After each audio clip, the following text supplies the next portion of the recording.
అలాగే ప్రకాశం జిల్లా కొత్తపట్నం మండలం పాదర్తి గ్రామంలో 100 ఎకరాల ప్రభుత్వ డీకే భూమి ఆక్రమణకు గురైందని రాజకీయ నాయకులే దీని వెనుక ఉన్నారని టీడీపీ మండల అధ్యక్షుడే ఫిర్యాదు చేశారు. గతంలో ఉప్పు సాగు కోసం ఇచ్చిన భూమిలో ఇప్పుడు అక్రమంగా రొయ్యల చెరువులు తవ్వుతుంటే రెవెన్యూ ఇరిగేషన్ అధికారులు ఎందుకు నిమ్మకు నీరెత్తినట్లు వ్యవహరిస్తున్నారు అనే దానిపై మరిన్ని అప్డేట్స్ మా ప్రతినిధి కాంతారావు ఫోన్ ద్వారా అందిస్తారు. కాంతారావు, చెప్పండి. ప్రభుత్వ డీకే భూముల ఆక్రమణ వ్యవహారం వివాదాస్పదంగా మారిందని చెప్పుకోవచ్చు. అంటే కొత్తపట్నం మండలం పాదర్తి గ్రామంలో సర్వే నెంబర్ 81 ఉన్న 100 ఎకరాల ప్రభుత్వ భూములు అక్రమంగా రొయ్యల చెరువులు తొలి సాగు చేపట్టినట్లు ఆరోపణలు వెలువడుతున్నాయి.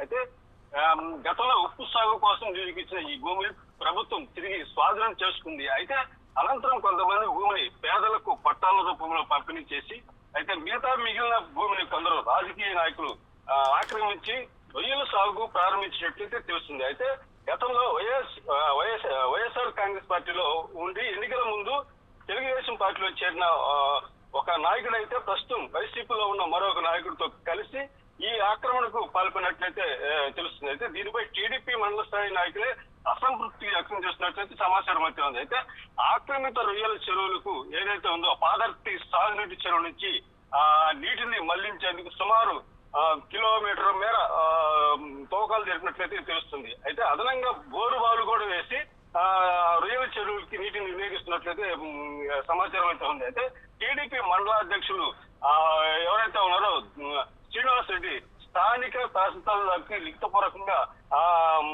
అయితే లెటర్ రాసి ఫిర్యాదు చేయడం అయితే జరిగింది. అయితే పేదలకు ఇచ్చిన భూములు వారు సాగు చేయకపోతే పట్టాలను రద్దు చేసి అర్హులైన వారికి కేటాయించాలని కోరారు. అయితే పేదలకు ప్రభుత్వం ఇచ్చిన భూములకు వారి వద్ద నుంచి కొనుగోలు చేశామని, అయితే ఆక్రమణదారులే